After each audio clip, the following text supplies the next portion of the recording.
Good morning to all dear students and welcome again. Animalia जो five kingdom system का हमारा भाग है वो बाकी है, तो उसे आज मैं शुरू करता हूँ। उससे पहले आप एक अपडेट नोट कर लें कि मैंने संयोजी ऊतक में या कनेक्टिव टिश्यू में जो बोन पढ़ाई है उसके अंदर लास्ट पॉइंट मैंने लिखा है कि हैवर्शियन जो तंत्र या हैवर्शियन नलिकाएँ कशेरुकियों की बोन में मिलती है। तो आप वहाँ पर एक अपडेशन लिखेंगे कि कशेरुकियों में भी केवल और केवल स्तनियों की बोन में ही पाई जाती है, यानी हैवर्शियन तंत्र जो है केवल और केवल मैमल बोन का करेक्टर है। बिल्कुल आप इसे अच्छे से याद रखेंगे, काफ़ी इंपॉर्टेंट प्रश्न है। आगे हम प्राणी जगत शुरू करते हैं फाइव किंगडम सिस्टम से। तो वर्गीकरण का जो महत्व है वो सबसे पहले पैराग्राफ में हमारे पास दिया गया है, और वर्गीकरण का महत्व आप यहाँ से देखेंगे कि वर्गीकरण करने से नई खोजी गई प्रजातियों को उचित स्थान मिल जाता है। वर्गीकरण में जो नई प्रजातियाँ खोजी जा रही है उनको उचित स्थान मिल जाएगा। अब वर्गीकरण का आधार क्या क्या बनाए गए हैं, तो इसमें हम कोशिका की व्यवस्था देखेंगे, शारीरिक सम्मिति देखेंगे, प्रगुआ की प्रकृति देखेंगे, पाचन तंत्र, परिसंचरण तंत्र, जनन तंत्र, इन सभी को आधार बनाया गया है। इनमें समानताएं भी मिलती है और असमानताएं भी मिलती है। तो आगे हम सबसे पहले संगठन के स्तर की बात करते हैं, और संगठन के स्तर हम देखेंगे सेलुलर लेवल का ऑर्गेनाइजेशन या कोशिका स्तर का संगठन, उत्तक स्तर का संगठन, अंग स्तर का संगठन और अंग तंत्र स्तर का संगठन। तो डायरेक्ट मैं आप लोगों को बता देता हूँ कि जो कोशिक स्तर का संगठन है वो स्पंज में देखने को मिलेगा या पोरिफेरा के मेंबर में कोशिक स्तर का संगठन मिलेगा। काफ़ी इंपॉर्टेंट प्रश्न है, आप नोट डाउन करते हुए चलें। फिर उत्तक स्तर का संगठन जो है वो सिलेंट्रेटा के मेंबर में हमें देखने को मिलेगा। बिल्कुल आपको याद रखना है, उत्तक स्तर का संगठन या सबसे पहला उत्तक सिलेंट्रेट्स जैसे कि हाइड्रा में हमें देखने को मिलेगा। और सबसे पहला अंग जो स्तर का जो संगठन है वो प्लेटियल एल्मिंथीज में देखने को मिलेगा। और अंग तंत्र जो है वो एस्का एल्मिंथीज या निमेटा एल्मिंथीज से चालू हो जाएगा। फिर एनिलिडा, ऑर्थोपोडा, मोलस्का, एकेंडर्मिटा और कॉर्डेटा में हमें अंग तंत्र स्तर का संगठन देखने को मिलेगा। तो ये छोटे छोटे से प्रश्न हैं, आप इनको याद करते हुए चलें। आगे हम देखते हैं कि विभिन्न प्राणी समूह में अंग तंत्र विभिन्न प्रकार की जटिलताएं दिखाते हैं। उदाहरण के लिए पाचन तंत्र भी पूर्ण या अपूर्ण हो सकता है। और अपूर्ण पाचन तंत्र की बात करें तो अपूर्ण पाचन तंत्र प्लेटिनम फेज में मिलेगा, यानी इसमें एक ही बाह्य द्वार होगा जो कि मुख और गुदा दोनों का कार्य करेगा। जब पाचन तंत्र पूर्ण होगा तो उसमें दोनों द्वार पाए जाएंगे, मुख द्वार अलग होगा और गुदा द्वार अलग होगा। इसी प्रकार से परिसंचरण तंत्र भी हमें दो प्रकार से मिलता है, खुला और बंद। खुले परिसंचरण तंत्र की बात करते हैं उसमें धमनियाँ, शिराएँ, केशिकाएँ अनुपस्थित होती है, और जितनी भी कोशिकाएं और ऊतक है वो डायरेक्ट खून में या ब्लड में ही डूबे हुए रहते हैं खुले परिसंचरण तंत्र में। और बंद परिसंचरण तंत्र की मैं बात करूँ तो रक्त का संचार हृदय से भिन्न भिन्न व्यास की वाहिकाओं में होता है, यानी वहाँ पे वाहिकाएं मिलेगी और धमनी, शिराएँ, केशिकाएं के रूप में वाहिकाएं पाई जाएगी बंद परिसंचरण तंत्र में। तो आप बिल्कुल अच्छे से इसे याद रखेंगे। खुले परिसंचरण तंत्र में धमनी, शिराएँ, केशिकाएं अनुपस्थित होगी, जबकि बंद परिसंचरण तंत्र में ये भिन्न भिन्न व्यास की वाहिकाएं मिलेगी जिनमें रक्त का संचार हृदय से होगा। आगे हम सम्मिति की बात करते हैं। प्राणी को सम्मिति के आधार पर श्रेणीबद्ध किया जा सकता है। स्पंज मुख्यतः असम्मित होते हैं। फिर से इंपॉर्टेंट पॉइंट, स्पंजों में असम्मिति पाई जाती है, यानी उनमें किसी भी प्रकार की सिमेट्री नहीं मिलेगी। किसी भी केंद्रीय अक्ष से गुजरने वाली रेखा इन्हें दो बराबर भागों में विभाजित नहीं करती है। इसका मतलब होता है कि कोई भी केंद्रीय अक्ष से जो रेखा गुजर रही है उनको दो बराबर भागों में नहीं बांटेगी। जब किसी भी केंद्रीय अक्ष से गुजरने वाली रेखा प्राणी के शरीर को दो समरूप भागों में विभाजित करती है तो इसे अरीय सम्मिति बोलते हैं। और अगर वो रेखा प्राणी के शरीर को दो बराबर भागों में बांट देती है तो इसे हम अरीय सम्मित कहेंगे। सिलेंट्रेटा में, टिनोफोरा में और इकाइनोडर्मेटा में अरीय सम्मिति पाई जाती है। फिर से इंपॉर्टेंट प्रश्न है जो कितनी बार आरपीएससी में पूछा हुआ है। सिलेंट्रेटा याद रखेंगे, टिनोफोरा याद रखेंगे और इकाइनोडर्मा आप याद रखेंगे।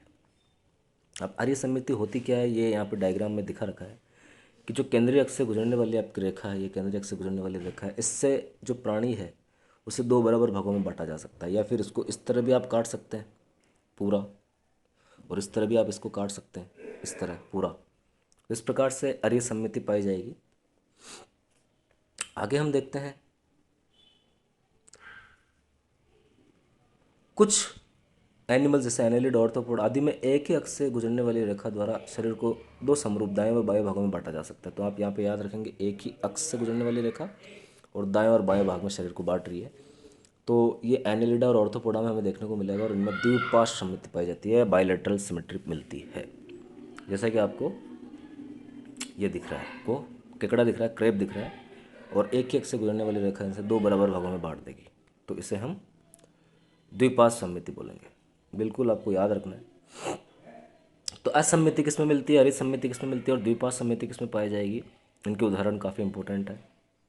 आगे हम द्विकोर या त्रिकोर के संगठन की बात करते हैं, डिप्लोब्लास्टिक और ट्रिप्लोब्लास्टिक संगठन की बात करते हैं। जिन प्राणियों में कोशिकाएं दो भ्रूणीय स्तरों में व्यवस्थित होती है, यानी दो भ्रूणीय स्तर मिलते हैं, दो जर्मिनल लेयर मिलेगी, बाह्य एक्टोडर्म जिसे बाह्य त्वचा कहेंगे और आंतरिक एक्टोडर्म जिसे अंतर त्वचा कहेंगे, ऐसे प्राणी द्विकोर की कहे जाएंगे या डिप्लोब्लास्टिक कहलाएंगे। और सिलेंट्रेटा के मेंबर द्विकोर के होते हैं। वे प्राणी जिनके विकसित भ्रूण में तृतीय भ्रूण स्तर मेजोडर्म भी मिलता है। जब मेजोडर्म भी आ जाएगा तो उन्हें हम ट्रिप्लोब्लास्टिक कहेंगे। प्लेटियल मंतिस से लेकर कॉर्डेट जो जंतु है वो ट्रिप्लोब्लास्टिक होता है। तो आप लोगों को याद रखना है कि कौन से एनिमल तो डिप्लोब्लास्टिक हो जाएंगे और कौन से ट्रिप्लोब्लास्टिक हो जाएंगे। सिलेंट्रेटा के सदस्यों में एक्टोडर्म और एंडोडर्म के बीच में एक लसलसा लेयर और मिलती है जिसे मेजोग्लिया बोलते हैं। ये मेजोग्लिया भी आप याद रखेंगे, पूछ लिया जाता है, लेकिन ये मेजोडर्म के समजात नहीं है, इसलिए इन्हें हम डिप्लोब्लास्टिक ही कहेंगे, ट्रिप्लोब्लास्टिक नहीं कहेंगे। आपको द्विकोर की और त्रिकोर की डायग्राम में दिखाया गया है। ये द्विकोर की है और ये त्रिकोर की है। द्विकोर की में बाह्य त्वचा, अंतस्थ त्वचा और मेजोग्लिया मिलेगा। यहाँ पे मेजोडर्म आ जाएगा। तो मेजोडर्म आते ही आपके जो जंतु है वो त्रिकोर की हो जाएगा, ट्रिप्लोब्लास्टिक हो जाएगा, जैसा कि प्लेटिनम थीज के मेंबर में होता है। बिल्कुल आप लोगों को अच्छे से याद रखना है। आगे आप देखिए, हम सीलोम की बात करते हैं। शरीर भित्ति तथा आहार नाल के बीच में गुहा की उपस्थिति या अनुपस्थिति वर्गीकरण का महत्वपूर्ण आधार है। यानी आहार नाल और शरीर भित्ति के बीच में जो गुहा पाई जाएगी उसको भी वर्गीकरण का महत्वपूर्ण आधार माना गया है। मेजोडर्म मध्य त्वचा से आच्छादित शरीर गुहा को प्रगुहा कहते हैं।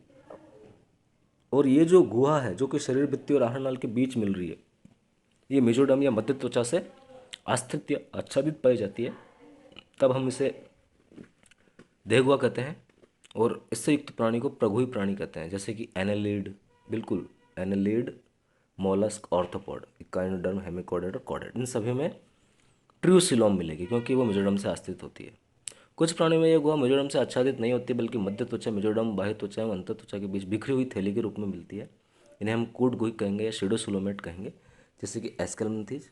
और जिन प्राणियों में गुहा नहीं होती उन्हें अगुही कहेंगे, जैसे कि प्लेटिनमंथीज। तो 3 इंपॉर्टेंट प्रश्न यहाँ से बनते हैं, आप बिल्कुल याद रखेंगे। अगर आपसे पूछा गया कि एसिलोमेट एनिमल्स कौन से हैं या अगुही कौन से हैं, तो प्लेटिनमंथीज के मेंबर। शूडोसिलोमेट या कूट गुहिक कौन सा है, तो एस्केलमंथीज के। और ट्रूसिलोम कहाँ मिलती है, तो एनेलिडा से चालू होती है, फिर मोलस्का, ऑर्थोपोडा, इकाइनोडर्म, हेमिकोडेटा, कोडेटा, इन सभी में ट्रूसिलोम या सत्य देहगुहा पाई जाती है, जो कि मेजोडर्म से आश्रित रहेगी, आच्छादित रहेगी।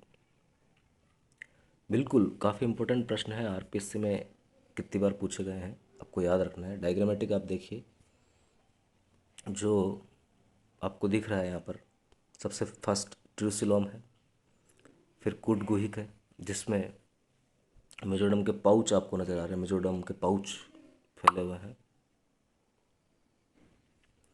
तो बिल्कुल आपको याद रखना है कि प्रगुहिक क्या होंगे या ट्रूसिलोमेट क्या होंगे, कूट गुहिक क्या होंगे और अगुहिक क्या कौन होंगे। आगे हम सेगमेंटेशन की बात करते हैं। तो कुछ प्राणियों में शरीर बाह्य व आंतरिक दोनों और श्रेणीबद्ध खंडों में विभाजित रहता है, जिनके कुछ एक अंगों की क्रमिक पुनरावृत्ति होती है। उस प्रक्रिया को हम खंडीभवन कहते हैं।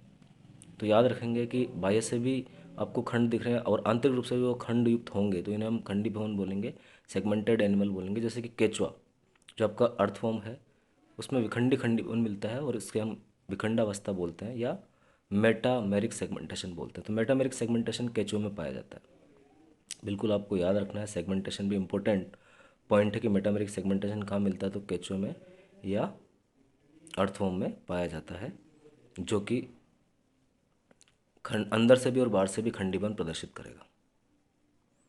तो आज हम बस प्राणी जगत में यही पढ़ते हैं, आगे दूसरे पार्ट में पढ़ेंगे।